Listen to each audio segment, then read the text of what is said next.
Hello, everyone, and welcome to the MDH Stroke Program Monthly Education Series. This month, we are joined again by the wonderful Chris Kleckner for part 2 of her Health Equity series. Last month, she introduced us to what healthcare disparities mean, and the recording for that webinar is now available on YouTube. Today, she will be covering what can we do about healthcare disparities. So before we get started, I have just a few announcements. Next slide, please, Chris. This webinar is part of the MDH Stroke Program Monthly Education Series. Stay tuned to your email for a different educational opportunity each month. You can access the previously recorded webinars on our YouTube playlist. Your lines have been muted upon entry. Please ask any questions by typing them into the chat or hold them for the closing. If we don't get to your questions today, we will address them in a follow-up email. Please also feel free to reach out to us directly at any time. Finally, please note that this webinar is being recorded. Next slide. I'd like to take another minute to share a few tips on how to navigate WebEx features and engage with us. As mentioned, you can share your questions using the chat feature.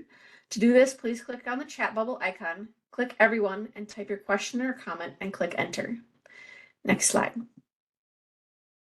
Upon time for questions at the closing, you can raise or lower your virtual hand to ask your question. Please also feel free to engage with us throughout the presentation by using the reaction icons.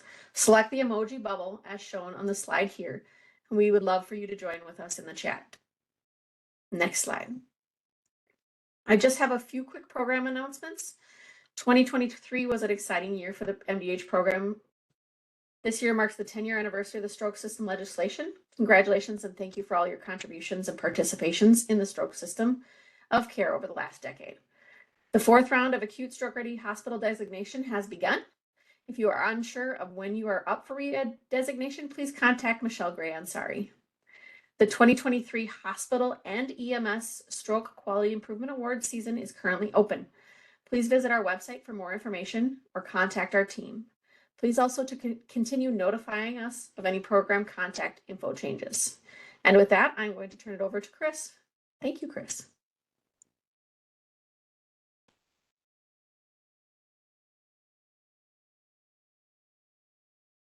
Chris, I believe you're on mute. Of course I'm on mute. Why not, right? Ready to start with a good start. Well, anyway, hi everybody. My name is Chris, and I'm doing the second part of this presentation series about healthcare disparities. So before I go and kind of what I was trying to articulate in the first one is unfortunately I can't solve world problems in just this one little snippet of your time today. But hopefully, though, while you're watching this and thinking about it and maybe even reflecting a little bit on your own practice or your community's practice or within the healthcare system you work, you can think about, where do you see those healthcare disparities and maybe what you can do about it? Because it really is a big deal, not just from the social justice piece, because, we're all in healthcare, and I think most of us didn't get into healthcare, for the fame and the money. It was more because we wanted to help people, and that includes helping people from every walk of life, and from every type of person that we can be, whether it's racial, ethnicities, or abilities, or disabilities, or whatever it may be, is that we have to recognize, though, there are disparities. Not everybody gets the same treatment when they enter the healthcare system. So this presentation, I'm going to talk a little bit about some of the reasons why there is inequality across the board, and maybe a little bit of what we can do about it. But again, the education that's needed to really be not just a novice in this, but maybe even just a little on the proficient side, takes a really long time. And so without that, saying much more about that, I'm going to move on. So the objectives for this, though, is I want to just talk again about healthcare disparities, particularly if you didn't see the first part of that session that I did not a couple of weeks ago. And then really look at the impact of bias in patient care. When I was researching this, I was just like so startled by some of the stuff that I read, and that I was like, wow, that's amazing, that there's so much bias within us. But then, my background's also in anthropology, and it's interesting how we study in anthropology and sociology bias, how it's really actually ingrained in us. We were born biased because it's a survival technique way back when, but now we don't need to do that so much. Hopefully you kind of do some own reflection on your own personal views, and then maybe you can recognize some ways, maybe even just one way within your own healthcare system or community that you can maybe bridge that gap just a little bit. All right. So, hey, let's start off with a little story or a little case example of someone. So this here's Chuck Davis. All right, he's a 68-year-old male, moved up to the Malacca area to open up a bait shop after having a little bit of an early retirement, unknown to him because he was working at the Ford plant in St. Paul. Life's great. Got the bait shops, got lots of friends, and he loves living in the community he does. Of course, though, then if he's up in the Malacca area, he's in the lake area, and it's a rural area, and but he's doing okay. He does have a history, though, as you probably would expect: hypertension, high cholesterol, and he's slightly overweight. So he fits the profile of many African American men of having hypertension and high cholesterol. The only thing that he's missing out is in diabetes. And as we're going to talk about with healthcare disparities, unfortunately, especially Black men have, a higher potential for having hypertension, high cholesterol, and obesity. Like many Black men of his age, he smoked. He actually quit after he had a bad bout of pneumonia. Smoking is disproportionate amongst African Americans, in particular African American men. Then if you're interested in this, there's actually been some studies and a lot of sociology stuff about how that African American men were specifically targeted with advertising to smoke a certain brand of cigarette that I'll leave out of the picture, and to create that addiction specifically within their population. And you know what, though? He tries to keep active. He's busy at the bait shop. He likes to fish, and he likes to garden too. So that's Chuck. We're going to come back and visit him a little bit. But I want to go back to the definition of what is healthcare disparities. And basically, they're preventable obstacles in healthcare. And they're also preventable, ways that these populations have a greater burden of disease, meaning that when they get hypertension, like Chuck does, you end up having more mortality and morbidity to that. And they suffer more from that hypertension. Some of it has to do with like medications and having access to medication. Some of it has not just medications, but affording that medication.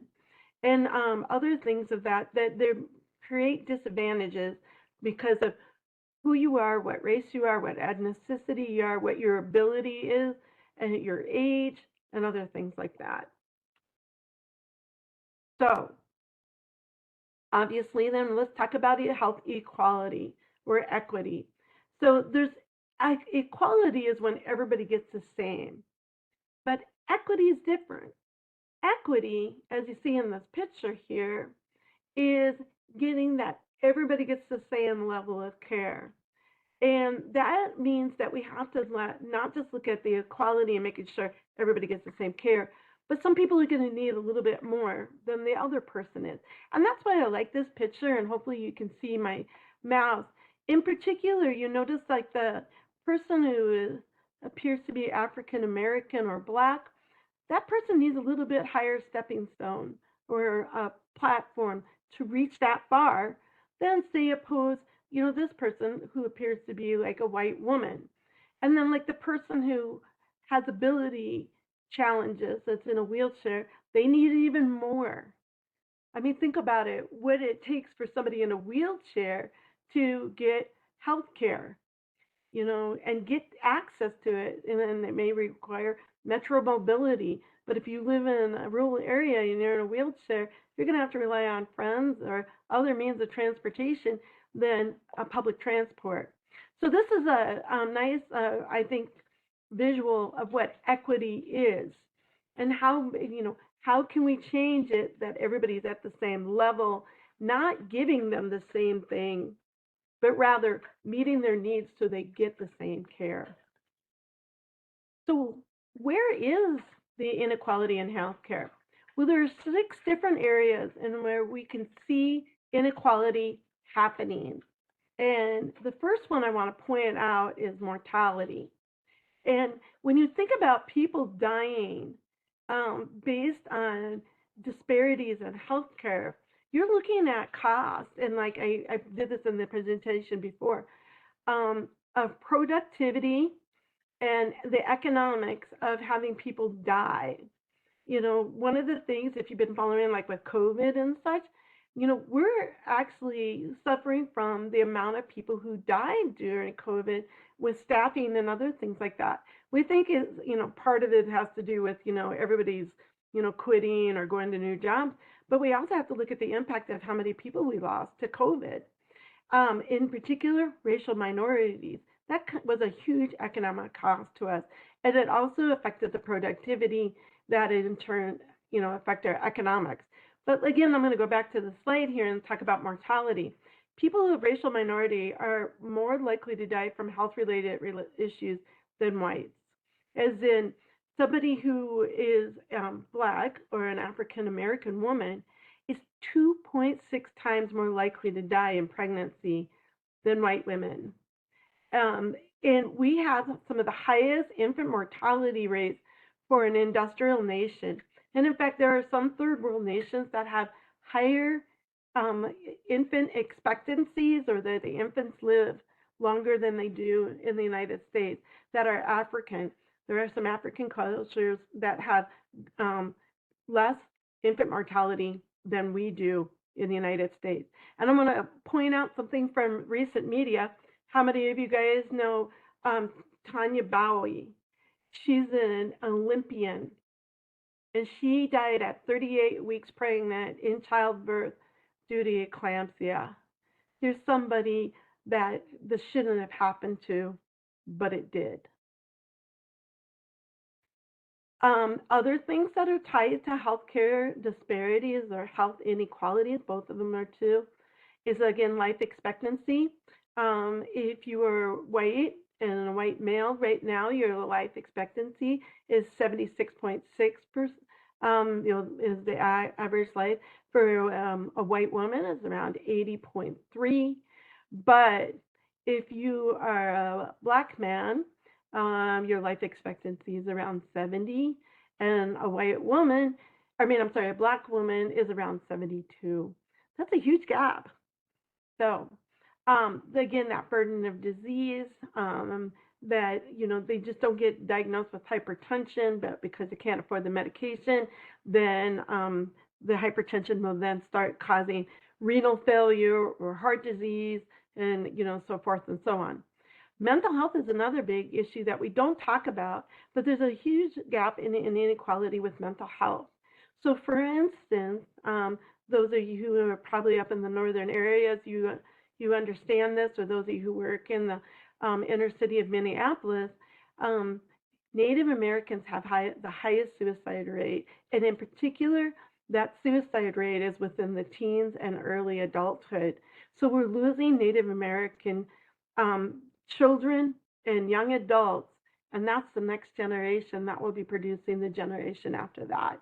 And there are not the resources there that are culturally sensitive and available for these students and youth and young adults.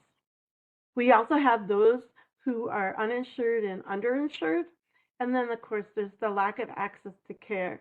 So you may have heard of food deserts if you've been looking into social injustice and stuff, where it's hard to find access to good, nutritious food. Well, there's actually also healthcare deserts, and that there are some locations in Minnesota and other rural areas that people have to drive 30, 40 miles to get to, adequate healthcare. If I can use South Dakota as an example, if you are going to have a child on the Cheyenne River Reservation, you cannot deliver there at that hospital at the Indian Health Service there in Eagle Butte. you have to go to peer to deliver your child. So that is, depending on where you live in the reservation, that's at least an hour to 2 hours to get to a hospital to deliver a baby. Let's go back to Chuck and using him as my example. So as I mentioned before, Chuck's life expectancy for being a Black man is about 70.8% compared to his white friends that are male that is 76.4. Also, he's less likely to be insured or is underinsured. So Chuck's is probably going to be really lucky though, but because he was with the Ford plant, he still gets his insurance through there as part of the severance package that Ford did. However, a lot of African American people and actually others that work for these major corporations in manufacturing that closed did not get access to insurance after they closed, and either they had to work or retire or rely on Medicaid. Um, the other thing, though, is that he is less likely to seek mental health. So, say he's experiencing depression, he's less likely to seek mental health for a variety of reasons. One is distrust in the medical or healthcare system or mental health system. The other thing is that, especially in a rural area, he's not going to see somebody who looks like him when he wants to go and discuss his problem. And it's really interesting. Another study just came out that a lot of mental health providers, if they can empathize and sympathize or even relive their own trauma with the person in which they are providing mental health services to, they'll provide better care. But if most of the mental health providers out there are white, somebody like Chuck may not be able to get the mental health care that he needs because that person sitting in the chair has no idea what it's like to be a Black man in a rural area. And then finally, most of you are here because of your stroke coordinators are interested in stroke. And then, as I shared with in the last one, 30 to 40% chance more likelihood that Chuck is going to die from his stroke versus, if he was white. And in fact, that I saw that, that it's 4.3% of the deaths. Granted, most of the people that died are white, but of course, most of the population in Minnesota is white. But Black people have a very high disproportionate rate of death due to stroke. So, what can we do about these healthcare disparities? So there's a variety of different things that can happen. Some of them are on a personal level, which I'm going to talk about in a little bit, and some of them are more along the lines of, the big picture, system-wide, or within your own department. Particularly, since some of you are stroke coordinators, and what can you do when working with your emergency room department, your EMS personnel, and the nurses and other staff that are on the floor? How can you do? What can you do about this? So there is the biggest thing that we have to do, and one of the things that the study after study after study shows, without blurbing them all, is that raising awareness in healthcare providers that there is a difference between the patient coming in with a stroke who is white and maybe a white woman versus a person who is Black and coming in and is a Black woman. There is going to be some bias that will be involved. And, there are other things too that have, that, can be part of these biases. Like, there's a new trend that we're looking at how healthcare providers treat those who are obese. People who are obese are less likely to get pain control. People who are obese, they're often seen as lazy and that they put themselves in that situation. So now couple an obese Black Native American woman that's there. Then, you have a bias on top of a bias on the type of a bias. So being aware that there are healthcare disparities and that being aware that there are biases is like one of the most important steps that we can do. And I'm going to address a little bit more about that here in a minute. The other thing is that we also need to increase health literacy.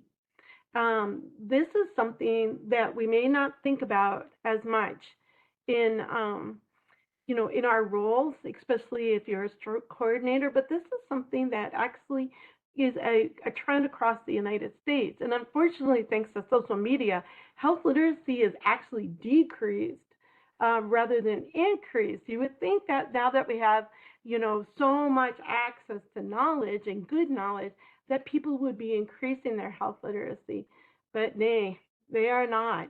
And with that, our underserved populations that may also, because of who they are and where they grew up, they may not have, like reading literacy to understand what they're reading. And so, like, that's one of the things is that we look at helping underserved populations, decipher what's good knowledge versus not good knowledge, making sure that if we're writing pamphlets or providing, like post-stroke care or hypertension information, is that it's written at a third grade level versus a sixth grade level in clear words with very little ambiguity. Boy, there's a big word for me this afternoon. Um, so then they can understand, and then with health literacy becomes an increase of self advocacy. And so, with they have more autonomy and feel that they can advocate for themselves, that will bridge the gap this direction. We're here on healthcare on site, and if you see me in the picture, I'm pushing hands together. But when we help promote health literacy, that's helping those who are underserved come closer to the middle while we're coming on the other side by, providing information that's easy and understandable. And maybe it's not written, maybe it's videos. Maybe it's, there's some apps out there that are amazing where you can put information and give it so it's written with subtitles as well as animation and someone speaking. Then maybe that's the best way that we can teach some of these folks. More to come on that. We'll see what happens in the future as we try to bridge our gaps with health literacy. The other thing that we can also look is advancing health equity, and that means more of on a political or the big picture, with the policymakers, whether it's the policymakers within your institution or your facility or on your floor, or the policymakers that are sitting in St. Paul, as in like our legislators.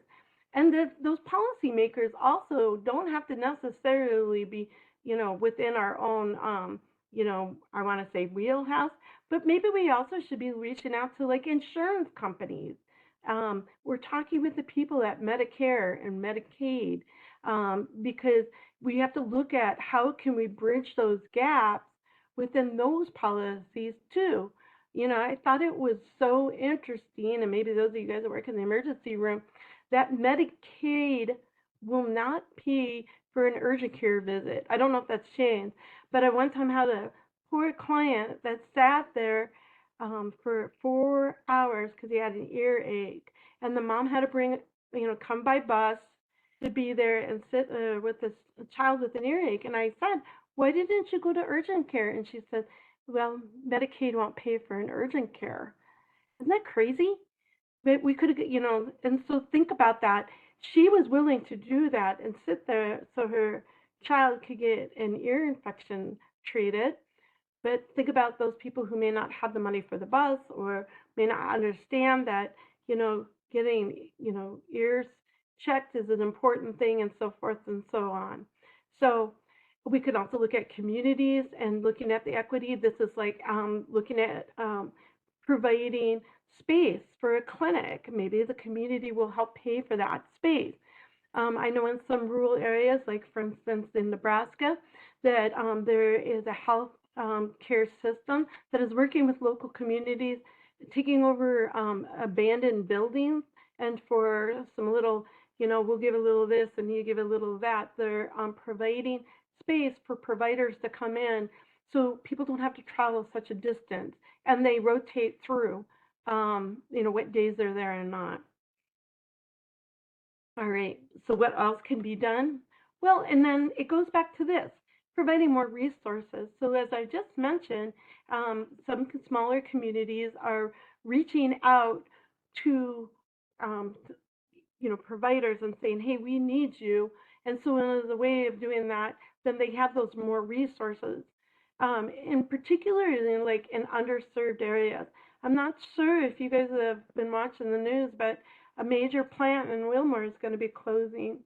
And with that, already the community is dispersing, and it's really sad because there is a underserved area because there's a lot of people who are immigrants and refugees, Hispanic, that live there. And the question is, will they have the money or the resources to also move? And that's where the community also can come and help, with this, looking at the disparities there. But also, healthcare systems may not want to pull out yet just because, the community has suffered a huge economic blow. But hopefully then the healthcare systems will say, yeah, we're going to stay here and we're going to stay put. You might notice that there's a big healthcare system that will remain nameless, actually pulled out OBGYN services and the ability to deliver babies. Again, the same situation that is happening in South Dakota for Native Americans is also happening in our rural areas. And, so our rural, populations are also becoming underserved because of where they live, and having access to safe maternal care is becoming a huge issue. And then also think about your stroke care. Having those ability to have clinics and small hospitals to provide stroke care. If they are part of a big entity, are they pulling out because it's not profitable? So this is another way that you can hopefully bridge that gap and talk to policymakers about providing those resources. And then another thing that we can do to help with these healthcare disparities is form partnerships with different organizations who bridge gaps. That would be like social justice organizations, religious groups, and even our public health and community health agencies.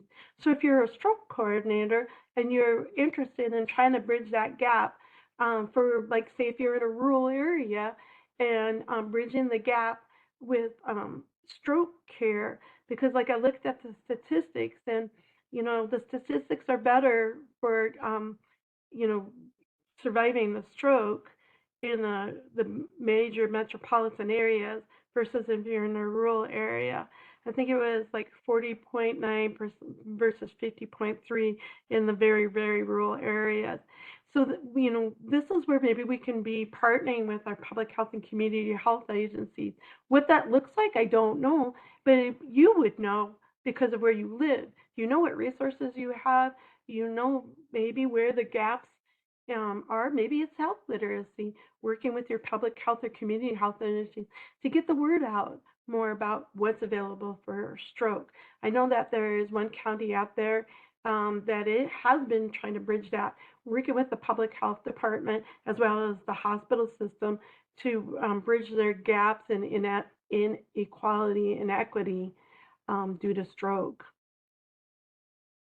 And then, of course, especially any of you that out there are nurses, we're all about the data, right? Where's the evidence? Well, here we go. We can track those results and review that data frequently. It's part of the nursing, if we think about the process, we collect our data, try something, do a reevaluation, and then go right back to it, collect that data. And I'm sure you're familiar, there's amazing resources through the Minnesota Department of Health where you can look at stroke statistics and other things. And as it'll say at the end of this seminar and other things, is that, always reach out to those folks because that's what they're there for. And to, provide resources and help you, or even just help you decipher some of those statistics. It can be daunting, right? Like, oh my gosh, what does this all mean? What's the big picture on this? So anyway, there's great people at the Department of Health that would love to help you. All right, so let's go back to our friend Chuck. and I just want to use him again as that. So he needs health care. I just want to show you, though, that Chuck will not have the same treatments as a white person, especially in rural Northern America. Notice I'm not saying Minnesota, but I'm just saying in general, rural America, due to the color of his skin. And a lot of it has to do with that rural Northern America is predominantly white. And so when Chuck walks into that ER, people are going to say, oh, he's a black man, because it's not like if you're living in a major rural or major metropolitan where you see all sorts of people of different colors and stuff, and you're just used to it. But this goes back to, anthropology, sociology, and other stuff like that. When we are used to seeing the same things over and over again, we get conditioned to that. But then when we see somebody who looks different, then we change our view for a second. And it all has to do with adaptation and survival. That goes way, way, way, way, way, way, way, way, way, way back. When we had to decide, is that a friend or a foe? Do we fight or do we flight? It's really actually ingrained that deep in our DNA. And, we know now that if Chuck comes into the emergency room, he's looking for our help. He's not coming to hurt us. He's looking for our help. And so that's one of the things that we have to recognize, especially if you are in an area where it's predominantly white and somebody comes in and they look different. Same thing, though, if you're not used to seeing somebody come in with like multiple piercings and colored hair. Believe it or not, there's been some studies that we get very judgmental when somebody doesn't look the same, or if we're accepting of like tattoos or piercings or rainbow hair, whatever it may be, or somebody who may appear to be within the LGBTQ community. Hopefully I got all of the letters there. So anyway, just something to let you know. And if we recognize, though, that somewhere way back in our psyche that we are going to be biased just by seeing somebody, we'll have to take a step back and go, no, wait, nope. He's here for my help, and I'm going to do good things, right? And, bias and stereotyping and racism will play a big part in healthcare. And the statistics and stuff that I found were amazing, as I mentioned before. For instance, if you look at like stereotyping and racism, a guy by the name of Holfeld in 2016 did a study of medical students that were getting ready to graduate. So these are people who are about ready to take their boards and become doctors and jump into residency and provide, care still under the, watchful eye of an attending doctor, but they're no longer going to be, they're going to be more on their own. And in the study, it was amazing. 30 to 40% of those students that were in that, medical students, thought that African American people had smaller brains and thicker skins, which we know isn't true, but they based that on racism and stereotyping. So let's talk a little bit more about bias. So bias is considered, or like what does this mean, is favoring one thing over another. So when we're biased, we may favor this versus we may not want to do something with that because we favor it. And it can be both conscious and unconscious. So there are, like conscious biases that we go, yeah, I'm going to favor this over that, no problem. Or unconscious biases that we may not actually realize that we're doing it. And this is also known as explicit and implicit. So explicit bias is that we're doing it on purpose or we're very conscious of what we're doing. And implicit is that we may not realize that we're doing it. So let me give you an example. So say you're looking at this fruit tray, or vegetable tray. Oh my gosh, my caffeine levels are going low. Hang on one second. Okay. So let's say that you are somebody who loves broccoli. When you're looking at this tray, you go, oh, broccoli. And so you're going to have a bias towards broccoli because you love broccoli.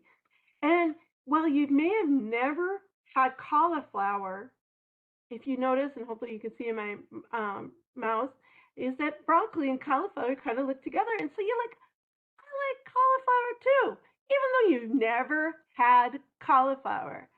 So that's a bias that is based on the fact that because you know what broccoli tastes like and you know it's good, you're going to favor on this whole tray cauliflower because it looks like something that you've had before, you like it, da da da da da.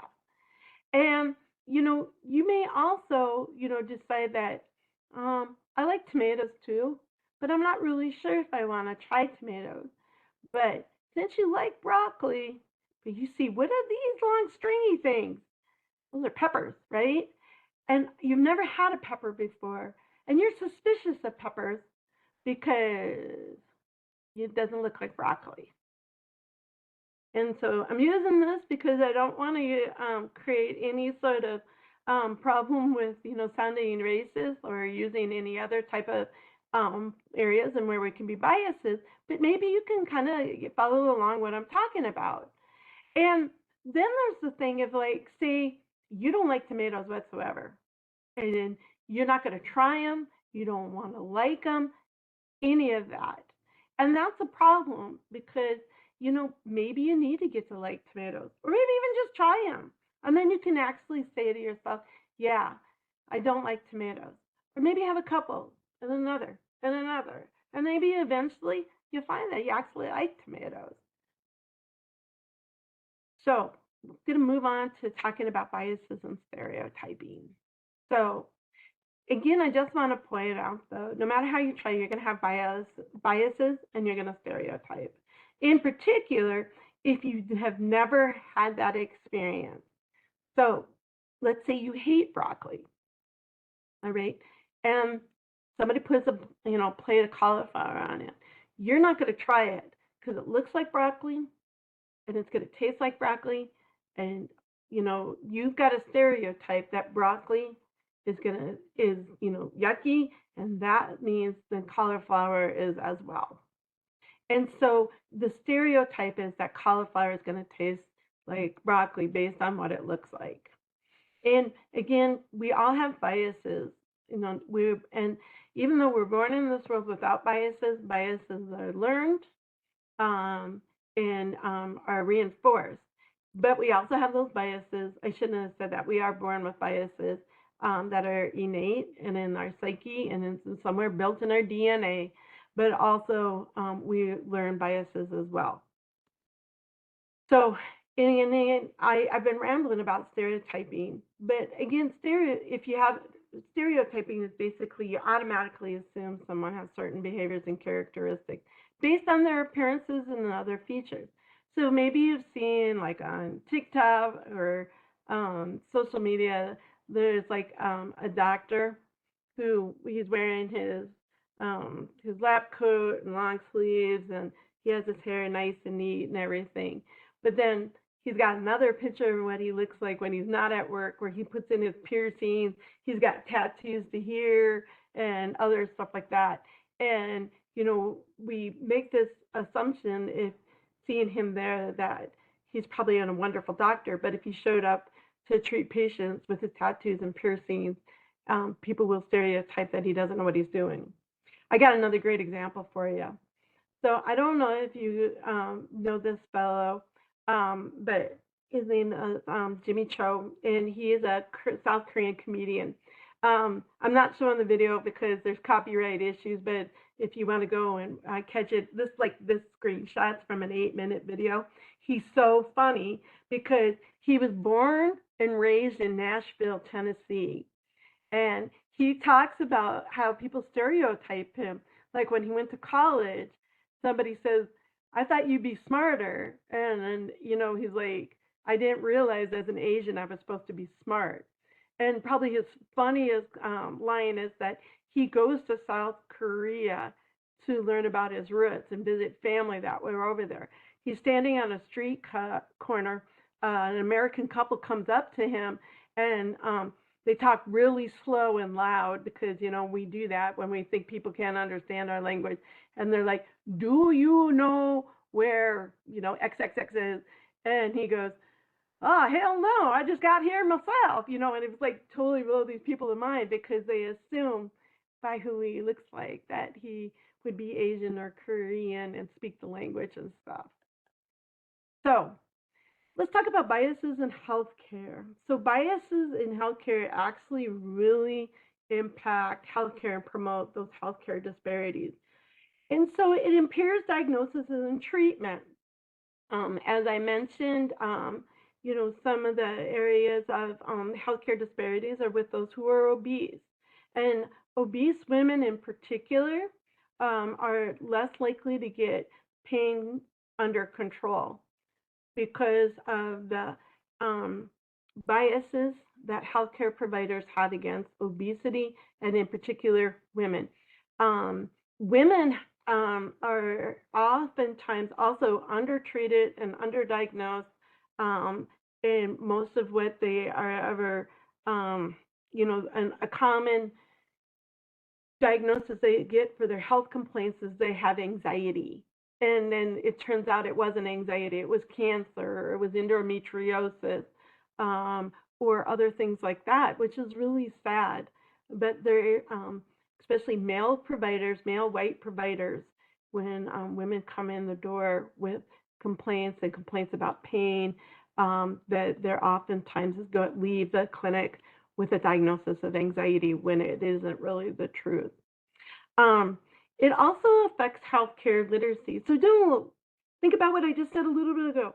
If we can increase healthcare literacy, we'll bridge that gap, you know, and then we'll have more self-advocacy and other things like that. But unfortunately, if somebody is afraid to get care because somebody has a bias against them, then they're not going to want to learn, or they're not going to seek information about it, and they're not going to take care of themselves. There's another really big study out there, and then there's been subsequent studies and analysis and stuff, that the better relationship a person has with their provider, the more likely they'll be compliant with their medication regime. So we don't want people to have strokes, right? So this is where we can start and bridge that gap in strokes by providing healthcare literacy and make it so when they're learning that it's open and inviting and a safe space to learn.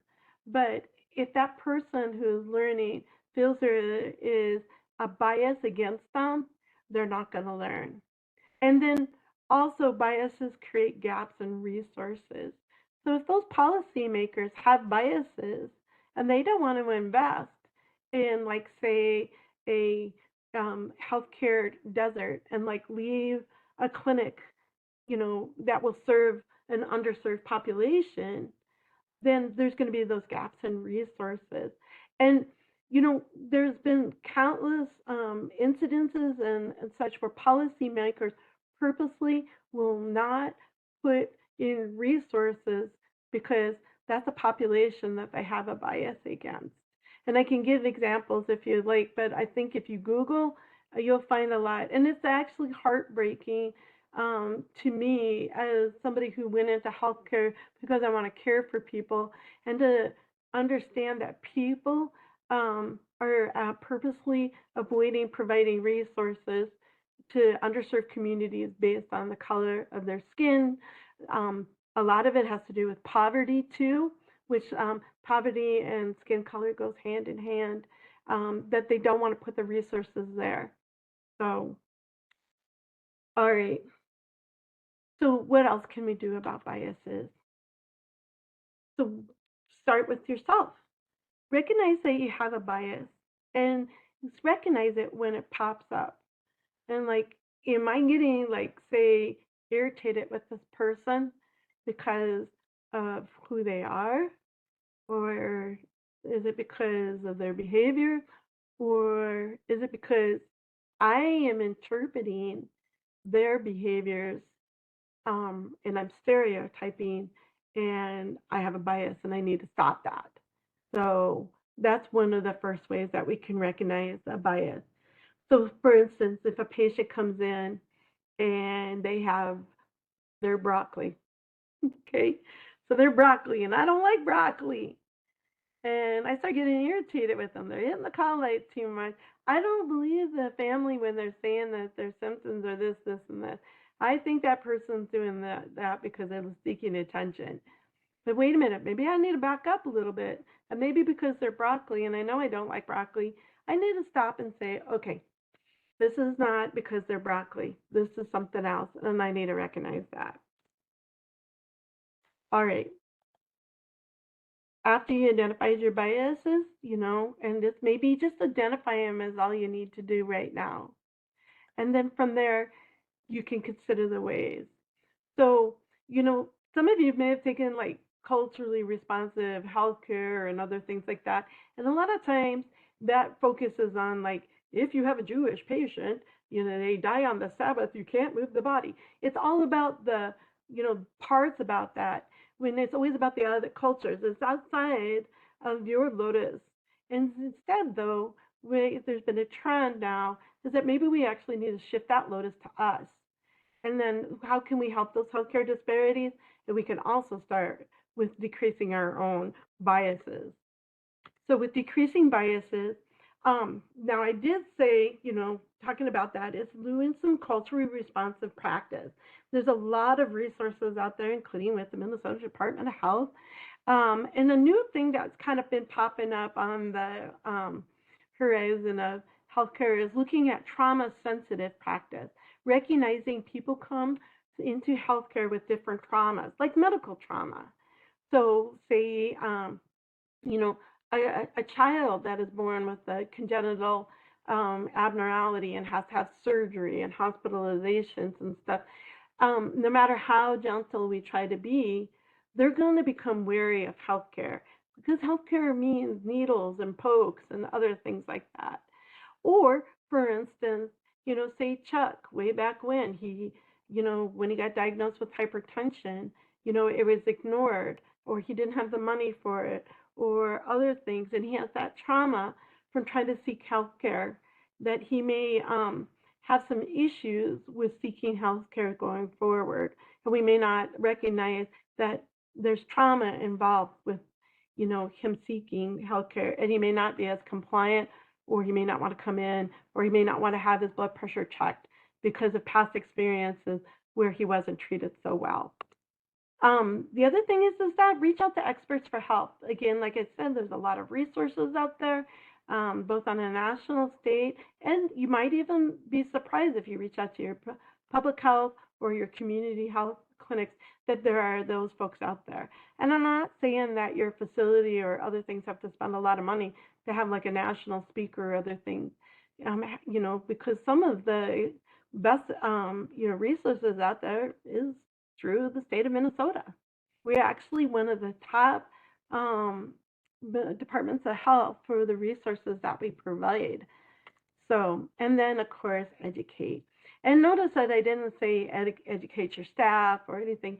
It's actually educate everybody involved, from educating yourself to your staff, to your leadership, to your community and your patients and their families. All right. And that concludes my presentation with 10 minutes for questions.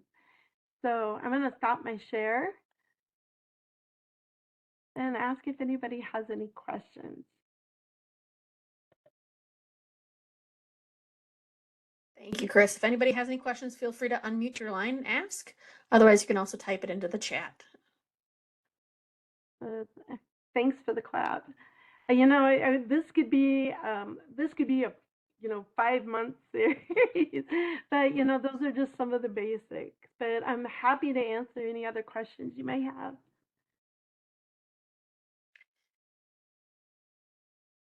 I'm loading up on my caffeine, so I'll be knowledgeable.